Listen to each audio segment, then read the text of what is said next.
Garantir à população o acesso a medicamentos considerados essenciais. Objetivo que a assistência farmacêutica da Secretaria da Saúde da Bahia tem alcançado, sobretudo após ser investido mais de 320 milhões de reais por ano na ampliação da rede e na aquisição de medicamentos. Até o primeiro semestre de 2023, os investimentos já tinham superado a casa dos 202 milhões de reais.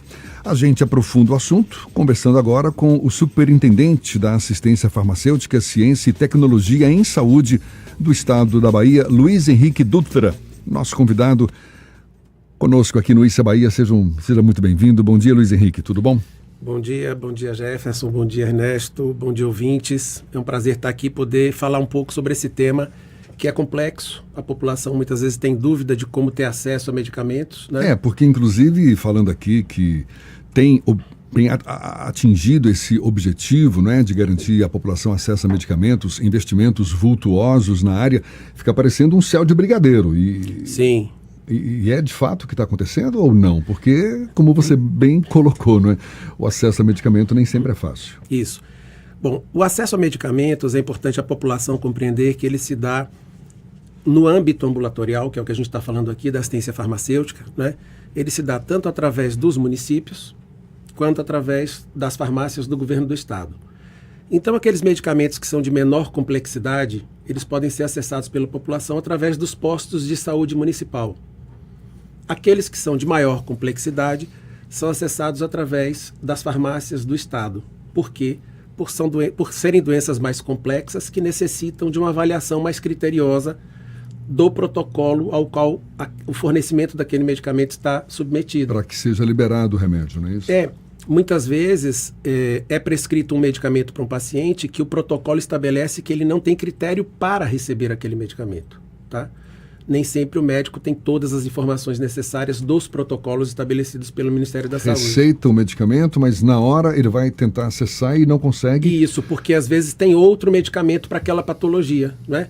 Nem todo medicamento que está disponível no mercado, ele necessariamente tem que ser oferecido aos pacientes, porque tem muitos medicamentos oferecidos que têm um custo maior do que a possibilidade do SUS fornecer. Então, um medicamento para ser fornecido através do SUS, ele precisa passar por uma avaliação criteriosa, que a gente chama de avaliação de tecnologias em saúde, e o SUS faz isso, e disponibiliza para a população, através de uma relação de medicamentos, né, chamada RENAME, onde o SUS estabelece quais medicamentos devem ser oferecidos na atenção básica e quais medicamentos devem ser oferecidos num componente que a gente chama de estratégico, que o Ministério da Saúde considera estratégico por serem doenças que precisam ser enfrentadas de uma forma mais estratégica para que elas não voltem a se estabelecer como endemias ou como pandemias. Perfeito. Então, aí eu estou falando de tuberculose, de HIV, de hanseníase, né?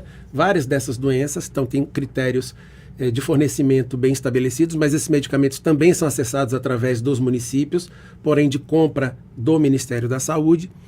E esses outros medicamentos do componente especializado, eles precisam de uma avaliação criteriosa, de exames, de relatórios médicos e tudo isso para que eles possam ter acesso. Agora, não raro a gente se depara com determinados grupos da sociedade que vêm fazendo denúncias, né? Porque certos tipos de medicamentos não são encontrados, as farmácias populares não disponibilizam. Isso também é fato? Isso de fato acontece? Desde a pandemia, nós começamos a ter um problema sério de falta de insumos farmacêuticos, que são os itens necessários para a produção dos medicamentos pela indústria, no mercado mundial, né? Não sei se vocês se lembram, mas no auge da pandemia nós tivemos muito problema com medicamentos de intubação, por conta do boom que tivemos de pacientes intubados ao longo daqueles anos de pandemia. Obviamente, a indústria se voltou muito para a produção desses itens, mas não supria a necessidade do mercado. Nós, por exemplo, para que não faltasse para a população, tivemos que fazer processos de importação da China, da Índia, enfim, de onde a gente conseguia para poder disponibilizar esses medicamentos aqui. Então, um outro medicamento, por exemplo, foi muito característico, porque ele é produzido através do plasma humano e durante a pandemia não havia doação de sangue, que é a imunoglobulina, que é muito utilizada para pacientes com síndrome de Guillain-Barré, né? Se o paciente tiver num determinado grau avançado da doença, ele precisa fazer uso, é um medicamento que não é barato, inclusive, nós não encontrávamos no Brasil, inclusive no mundo tivemos dificuldade de conseguir, mas conseguimos importar. Está normalizada a situação hoje? Sim, está normalizado. Mas tem itens que, por vezes, o mercado, né, obviamente a indústria farmacêutica segue as regras de mercado, o insumo falta, o preço sobe muito, né?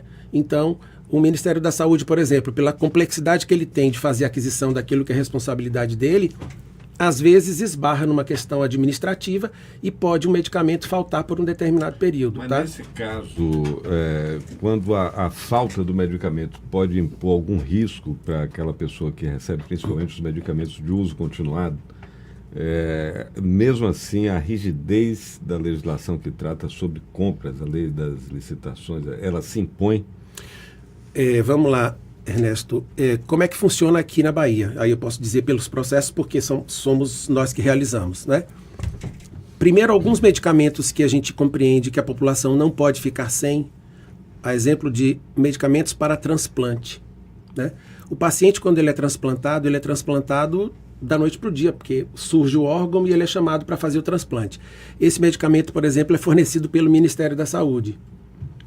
Como o Ministério da Saúde só fornece o medicamento após o cadastro do paciente, esse paciente não pode esperar esse prazo, nós mantemos na Bahia, a gente chama de estoque regulador, para que esses pacientes, ao serem transplantados, tenham acesso imediatamente aos medicamentos chamados imunossupressores, que ajudam a manter ali o órgão para o paciente. Diminui o nível de rejeição do órgão, né? Diminui o nível de rejeição do órgão. Por exemplo, enoxaparina para mulheres grávidas com risco de trombose.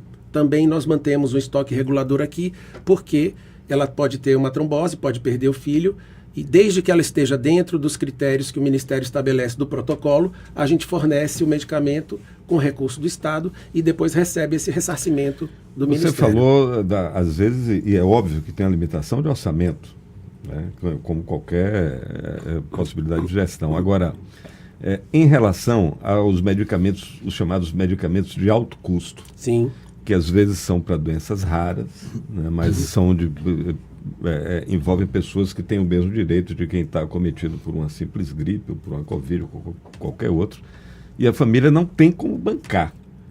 Por que nesses casos é tão difícil e o acesso a essa medicação só acontece se a família conseguir mobilizar um advogado, a defensoria, recorrer à justiça e ter uma decisão favorável?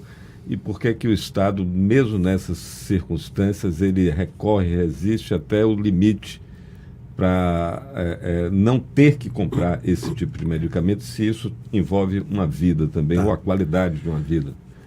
Às vezes envolve a condição dos pais continuarem trabalhando para conseguirem suprir a família, né? Sua pergunta, Ernesto, é bastante interessante, porque a gente entra num tema que é extremamente complexo e polêmico, que é a judicialização dos medicamentos na saúde, né? É importante a gente destacar o seguinte: nem todo medicamento disponível e caro significa que ele seja bom para a população. Então, através desses estudos que o SUS faz de avaliação de tecnologias em saúde, ele tem medicamentos disponíveis para a maioria ou para todas as patologias ali necessárias pela população.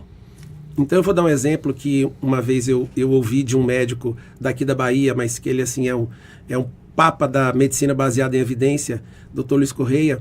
Ele usou o seguinte exemplo: o SUS tem lá, digamos, um medicamento disponível que custa R$300 por mês para o paciente que teve um AVC e tem dificuldade de andar. E ele consegue andar com o uso daquele medicamento, ele volta a caminhar 20 passos. Surge uma tecnologia que custa R$3.000, 10 vezes mais do que aquela, e o paciente consegue andar 25 passos. Essa diferença aqui a gente chama de custo-efetividade. Ou seja, será que o SUS vai ter recursos para bancar um medicamento que custa R$2.700 a mais do que o outro por conta do paciente andava 20 passos, agora vai andar 25? Então, esse tipo de análise é necessária ser feita no SUS para que a gente possa disponibilizar para a população a melhor tecnologia necessária. Não quer dizer com isso que as tecnologias não surjam a todo momento, né? com possibilidade de oferecer melhorias de vida para a população e precisam passar por essa avaliação. No âmbito do SUS existe um órgão chamado CONITEC, que é uma Câmara Técnica de Avaliação de Tecnologias, e ela avalia mensalmente dezenas de pedidos, centenas de pedidos de incorporação de novas tecnologias, e ela faz a avaliação baseada basicamente em alguns critérios. Segurança do paciente, né? Então, se aquela tecnologia nova dá segurança ao uso e, consequentemente, para que o SUS utilize um medicamento, ele precisa estar aprovado na Anvisa, ele precisa estar com registro na Anvisa, porque garante essa segurança. Ele precisa ter eficácia comprovada, cientificamente robusta, comprovada, e custo-efetividade. E uma outra questão que é necessária ser analisada também do ponto de vista dos órgãos públicos é o impacto orçamentário daquilo. Por quê? Eu posso utilizar uma tecnologia que ofereça um benefício pequeno, mas que tenha um impacto orçamentário pequeno, pode ser que o SUS defina por utilizá-la. Mas se ela tem um benefício pequeno, mas um impacto orçamentário muito grande, você tem que avaliar que você vai estar deixando de atender outras pessoas em uma condição mais grave, com um benefício melhor, em detrimento daquele público. Agora, é uma análise muito técnica também, né? Sim. Agora, sim. Esse tempo entre o pedido feito por um paciente para um determinado remédio e que é embasado pela assinatura de um médico, não é verdade? Isso. E a decisão do SUS pela liberação ou não daquele medicamento, e muitas vezes até passando pela judicialização, não é? Como o Ernesto bem citou aqui agora, isso não pode colocar em risco a vida do paciente? A judicialização só vai ocorrer se o medicamento não estiver incorporado no SUS, porque se ele estiver incorporado no SUS, ele será fornecido ao paciente, certo? Os medicamentos que são comprados pelo governo do estado da Bahia, que são porque esse grupo de medicamentos que eu falei do componente especializado, ele tem dois grupos de medicamentos em função do seu financiamento. Então, tem um grupo de medicamentos que é financiado e comprado pelo Ministério da Saúde, e tem outro grupo de medicamentos que é comprado pelo Estado. Os medicamentos que são comprados pelo Estado, eles estão disponíveis para acesso imediato. O que a população precisa é dar entrada na documentação necessária, e que muitas vezes o próprio médico esquece algum campo do relatório, por exemplo. E atrasa mais ainda. Atrasa mais ainda. Então, a gente tem buscado, através da comunicação, né, capacitação desses médicos, acesso à informação mais qualificada. Eu já falo de um site que a gente vai lançar em breve para essa simplificação de acesso, aonde a documentação estando completa, essa avaliação ela é feita de uma forma rápida. A gente faz o cadastro do paciente, isso vai via sistema para um médico especialista quando necessário. Às vezes precisa de um médico especialista para avaliar, ou para um técnico de saúde, a depender da patologia, e essa liberação é feita, digamos, uma semana o processo está aprovado. Desculpe, não, conclua. Quando o medicamento é um medicamento fornecido pelo Ministério da Saúde, nós não temos o estoque aqui, é um prazo de 2 a 3 meses, no máximo, para que esse medicamento seja disponibilizado para o paciente, e a partir daquele momento, mensalmente ou trimestralmente, a depender do medicamento, ele receberá aquele medicamento regularmente, a não ser que haja uma falta do medicamento no mercado. Okay? Eu ia te perguntar se tem alguma instância de conciliação, de arbitragem, para evitar que esse debate vá para o judiciário, porque não é médico que vai decidir, é juiz, é advogado. Há cerca de uns 7, 8 anos atrás, o governo, junto com o judiciário, né, seguindo inclusive uma orientação do Conselho Nacional de Justiça, criou aqui em Salvador, funciona no Shopping Bela Vista, a Câmara de Conciliação em Saúde. Lá estão presentes todos os órgãos que precisam estar envolvidos no fornecimento de medicamentos para a população. A Câmara tem sido efetiva na redução das demandas à justiça desse tipo de situação? Sim, sim. Inclusive, muitas vezes embasando o próprio judiciário no entendimento daquele fornecimento. Por exemplo, às vezes o paciente recebe uma prescrição do medicamento A, da marca A, só que tem o mesmo medicamento da marca B ou sem marca disponível no SUS, por um custo muito menor. Luiz Henrique, em relação aos controles internos, por exemplo, sobre a dispensação desses estoques para as secretarias municipais, no caso da medicação assim, mais simples, né? Não sei como é o termo técnico que você usou, de baixa complexidade, etc. De que maneira isso a CESAB conseguiu avançar, até para que, por exemplo, no caso dos medicamentos mais mais controlados, né, e que são essenciais de uso continuado para pessoas que têm diabetes, etc. Para que, havendo uma situação em que a burocracia determine algum tipo de atraso, para que as pessoas sejam pelo menos informadas e saibam que, por uma questão burocrática que a gente tem que compreender, que a administração pública é assim mesmo, pode acontecer, você pode ficar um intervalo sem essa medicação. Se a família souber, ela pode dar uns pulos de alguma maneira, né? Pode ir buscar na cidade, se junta e compra, que não tem dinheiro, resolve de alguma maneira. Mas a informação, fundamental que ela chegue, isso acontece hoje. A CESAB consegue ter esse nível de controle e faz essa comunicação com as unidades e com os pacientes? Então vamos lá. A política de saúde, a política nacional de saúde, ela é tripartite, né? Então tem participação do governo federal, do governo estadual e dos municípios.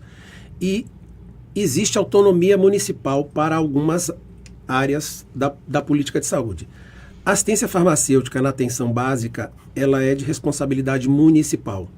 Então, o município, junto aos seus entes ali, define quais medicamentos ele vai fornecer para a população no rol daqueles medicamentos estabelecidos pelo SUS. Então, o SUS estabelece, se eu não me engano, 260 itens que podem ser oferecidos para a população na atenção básica, e cada município define o que é que ele vai ofertar.